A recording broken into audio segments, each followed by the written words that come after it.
Serial killer, salah satu kastil yang paling lama dihuni di Irlandia adalah Kastil Lap. Kastil ini terletak di Kildare, County Offaly. Kastil yang memiliki sejarah kaya dan menarik ini diperkirakan dibangun pada awal tahun 1500-an oleh klan O'Bannon, salah satu klan paling kaya dan berkuasa di Irlandia pada abad ke-14. Berdasarkan sejarahnya, kastil ini awalnya dikenal dengan nama Limwy Banane yang memiliki arti lompatan O'Bannons. Menurut cerita, pada suatu ketika dua orang lelaki yang bersaudara dari klan O'Bannons memperebutkan posisi kepala suku dari klan tersebut. Mereka menyelesaikan perselisihan dengan menunjukkan kekuatan dan keberanian. Mereka melompat dari singkapan batu tempat kastil akan dibangun. Yang selamat memenangkan kehormatan dan hak untuk menjadi kepala suku. Serial killers jelas bahwa dari awal pembangunan Kastil Lap diiringi dengan darah dan kematian. Kastil megah ini juga sempat digunakan sebagai benteng pertahanan klan O'Carroll. Klan O'Carroll dikenal dengan kebrutalan serta tekad mereka untuk mendominasi. Terkenal dengan taktik yang kejam dan licik demi mencapai supremasi, klan ini tidak segan-segan menghabisi lawan mereka.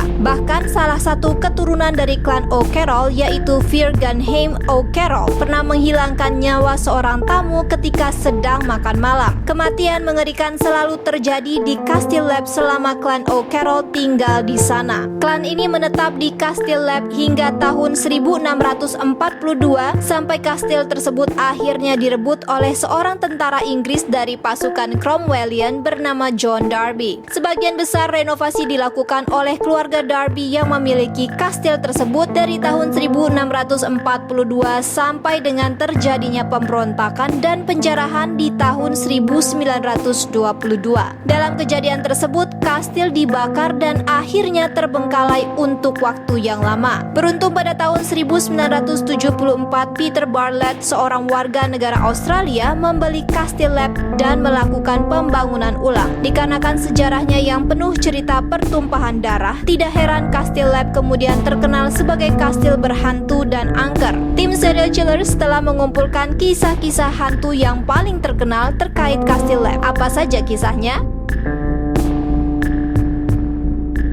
Kisah pertama adalah kapel berdarah. Menurut kesaksian orang yang melewati kastil tersebut pada malam hari, terdapat cahaya terang yang keluar dari jendela atas kapel. Konon katanya cahaya tersebut nampak sejak keluarga Darby masih menempati kastil. Menurut cerita, cahaya itu berasal dari aula tempat pembantaian salah seorang pendeta yang sedang melakukan misa kematian salah seorang anggota keluarga klan O'Carroll. Kisah kedua adalah penampakan bayangan pendeta yang berkeliaran di rumah pendeta yang berada di kompleks kastil tempat dulu dia tinggal. Mildred Darby mengatakan bahwa sebelum kebakaran di tahun 1922, seringkali nampak sesuatu yang berat tengah tidur di tempat tidur dan bahkan mendengkur. Para penghuni saat itu juga merasakan tekanan di tubuh mereka ketika berada di kamar si pendeta. Ada pula penampakan seorang lelaki bertubuh kekar dengan pakaian lusuh seperti baru saja selesai bertani. Penampakan tersebut seolah mendorong tong berat ke atas tangga di dekat kamar tidur pelayan. Bahkan ada pula penampakan biksu berkerudung yang berjalan dengan tongkat dari satu jendela ke jendela lainnya. Kisah ketiga adalah penampakan The Red Lady yang juga dimulai sejak saat keluarga Darby menghuni kastil tersebut. The Red Lady selalu menangis sambil memegang belati dan mengancam siapapun yang melihatnya. Menurut saksi, ketika dia muncul di ruangan, pengunjung akan merasakan dingin yang meresap hingga ke hati mereka. Kisah keempat adalah kisah Emily dan Charlotte yang seringkali terlihat bermain di aula atau di tangga-tangga kastil. Dikatakan bahwa Emily meninggal pada usia 11 tahun karena jatuh dari kastil. Banyak yang telah melihat penampakan seorang anak perempuan terjatuh dari bagian atas kastil lalu tiba-tiba menghilang. Sementara Charlotte adalah seorang anak perempuan yang kakinya lumpuh serta diseret sepanjang lorong kastil. Kisah kelima adalah penampakan perempuan yang telah kehilangan nyawanya akibat kekejaman klan O'Carroll. Mildred Alexandra Darby menggambarkannya sebagai perempuan dengan pakaian minim dengan kain merah menutupi wajah.